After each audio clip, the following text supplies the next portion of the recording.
संक्रामक रोग या कम्युनिकेबल डिजीज। संक्रामक रोग या कम्युनिकेबल डिजीज वो डिजीज होते हैं जो एक दूसरे में फैलते हैं। किसी संक्रमित व्यक्ति से या तो संक्रमित व्यक्ति के कपड़े, उनके यूज की हुई चीजों को इस्तेमाल करने से या फिर उनके संपर्क में आने से ये कम्युनिकेबल डिजीज में चेचक चेचक या छोटी माता जिसको हम लोग कहते हैं, तो चेचक या छोटी माता एक इस तरह की बीमारी होती है जिसमें क्या होता है कि छोटी माता वाले केसेज में हमें फीवर आते हैं। फीवर के साथ भयंकर बुखार आता है और बुखार के साथ पूरे बॉडी में दर्द होता है और उसके अलावा हमारे शरीर पे 24 घंटे तक ये दर्द और बुखार ये लगता रहता है, चलता रहता है। 24 घंटे के बाद से हमारे शरीर पे कुछ छोटे छोटे चकत्ते या दाने उगाते हैं और वो दाने समय के साथ बड़े होते हैं, उनमें फफोले पड़ने लगते हैं और फिर उसमें पस भर जाता है। तो इसको हम लोग छोटी माता के नाम से जानते हैं। गांव में ये बड़ा फेमस डिजीज है छोटी माता, जिसको छोटी माता या चेचक के नाम से हम लोग जानते हैं। चिकन पॉक्स फैलाने वाले जो वायरस होते हैं उनको हम लोग बोलते हैं ह्यूमन अल्फा हर्पी वायरस 3, जिसके कारण से ये चेचक फैलते हैं। इसमें संक्रमण के जो सोर्स ऑफ इन्फेक्शन होते हैं वो नाक से स्राव होते हैं, नाक तथा गले के स्राव होते हैं।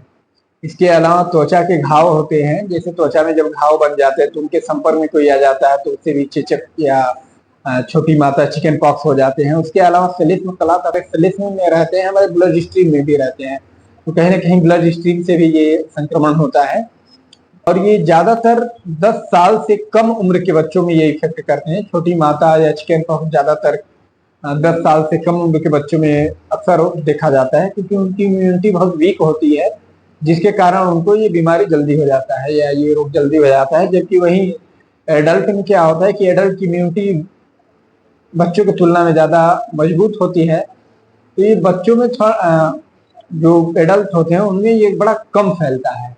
बच्चे और बड़ों में फैलते हैं तो उसके लक्षण भी कुछ अलग होते हैं।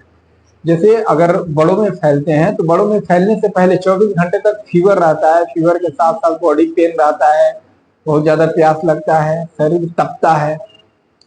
और जब बच्चों में इसके बाद से 24 घंटे के बाद से एडल्ट में जो है वो फफोले पड़ने स्टार्ट होते हैं, जबकि छोटे बच्चों में ऐसा नहीं होता है।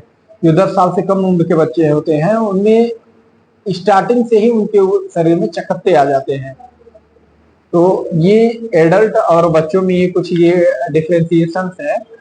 इसके अलावा जो है सबसे पहले क्या होते हैं कि जो इसके लक्षण आते हैं वो चकत्ते सबसे पहले हमारे धड़ में उत्पन्न होते हैं। हमारे धड़ के अलावा फिर ये क्या करते हैं कि चेहरे पर होंगे, हाथों पर होंगे, पैरों में उत्पन्न होंगे और फिर ये सलिस्म सतह पर होते हैं। सलिस्म सतह माने ये होते हैं कि हमारे मुंह के अंदर भी हो जाते हैं, हमारे मुंह के अंदर आहार नाल में।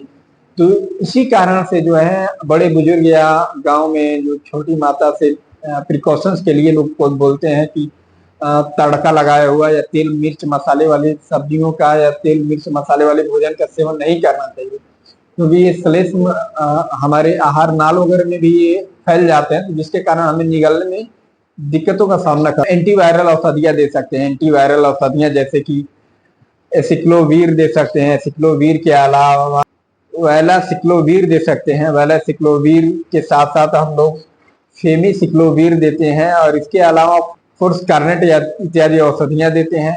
इसके नियंत्रण के भी 2 उपाय हैं। पहला है वेरिसेला जोस्टर इम्यूनोग्लोबिन। ये सिम्टम्स उत्पन्न होते हैं तो 72 घंटे के अंदर जो है इनको वेरिसेला जोस्टर इम्यूनोग्लोबिन दिया जाता है, जिसके कारण से ये इन पे नियंत्रण पाया जाता है। इसके अलावा इसके वैक्सीन आते हैं जिनको चिकन पॉक्स वैक्सीन बोला जाता है। चिकन पॉक्स वैक्सीन 0.5 ml त्वचीय मार्ग के द्वारा देते हैं, मतलब एपिडर्मल रूप से देते हैं।